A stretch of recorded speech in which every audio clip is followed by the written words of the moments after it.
Hello students, in this video we are going to study the second chapter of computer from 9th standard, history and evolution of computers.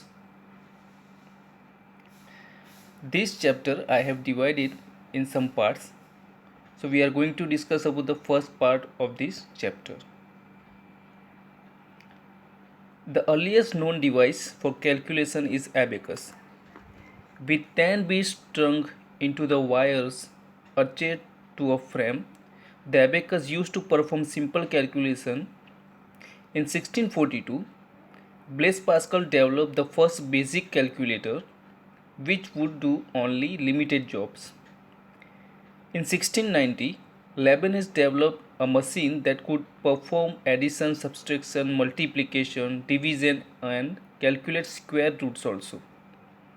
However, the instructions were hard coded into the machine and could not be changed once written. Then, Charles Babbage in 1822 designed and built a model called difference engine. His invention could perform calculation without human intervention. After that, in 1833, Babbage designed a machine called analytic engine.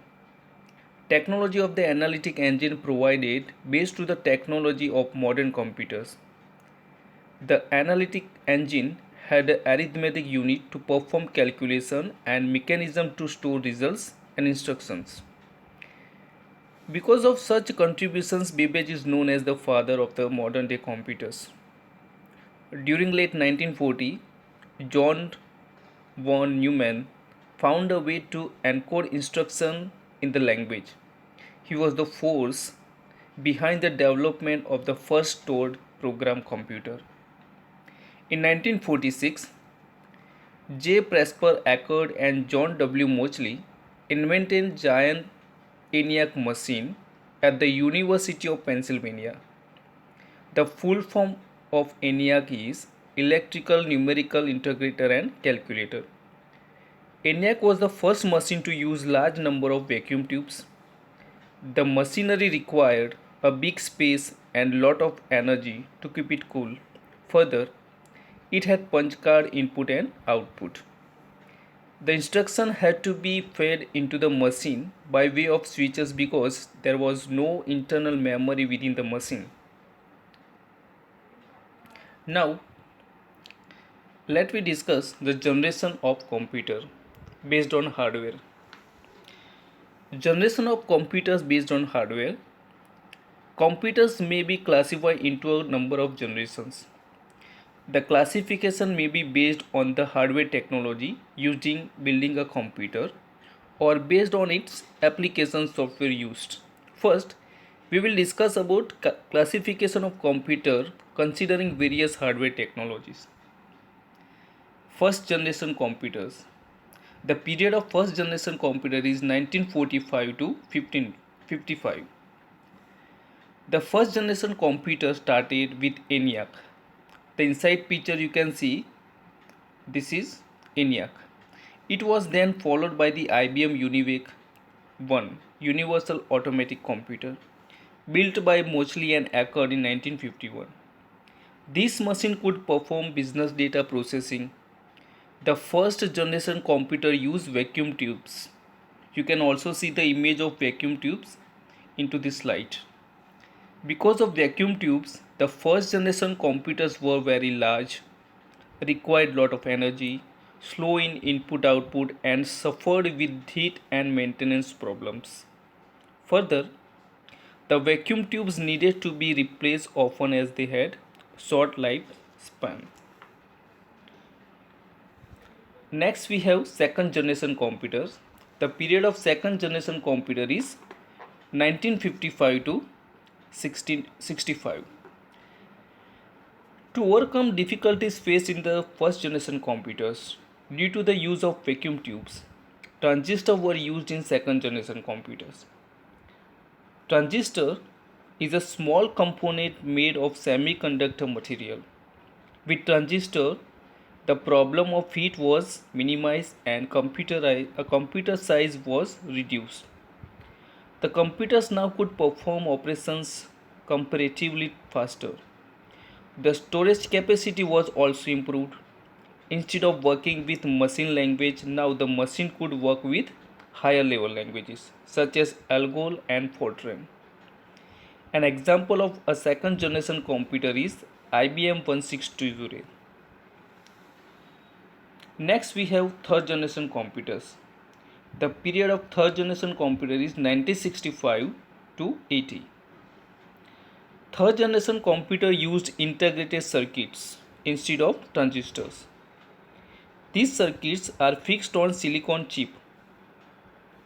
A silicon chip consumes less than 1/8 of an inch square on which many electronic components like diodes, transistors, capacitors, etc. can be fixed. As the wire interconnection above the circuit components are minimized, these computers were smaller, faster, and more flexible in terms of input and output. Third generation computers satisfy need of a small business. These computers soon became popular as mini computers. Example of third generation computer is IBM 360, PDP-8 and PDP-11 machines. Next, fourth generation computers. The period of fourth generation computer is 1980 to 89. Fourth generation computers used large scale integrated circuit called VLSI, means very large scale integration. Because of this, these computers were faster, smaller and reliable. The fourth generation computers soon evolved as interactive general purpose machines that allow rapid application development. These generation computers became more user friendly and can be used widely for personal applications. Hence, such machines were called personal computers also. Examples are IBM PC and Apple II. The fourth generation computers also include supercomputers such as Cray series computers. Supercomputers are the best in terms of processing capacity and cost. These computers can process billions of instructions per second. They are used for applications which require intensive numerical computations such as stock analysis, weather forecasting, and other similar complex applications also. The spread of computer network was also observed during this time period. Now, fifth generation computers. The period of fifth generation computers is 1989 till today.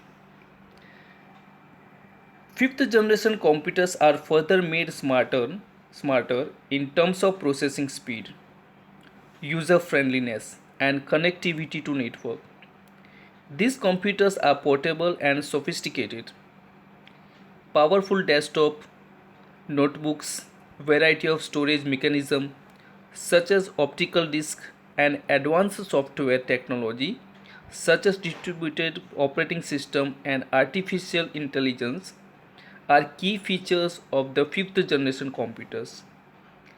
IBM notebooks, Pentium PCs, and Param 10000 are the example of the fifth generation computers. So students, in this part we have discussed the generation of computers which is based on hardware. In next video we shall learn about the generation of computers which is based on software.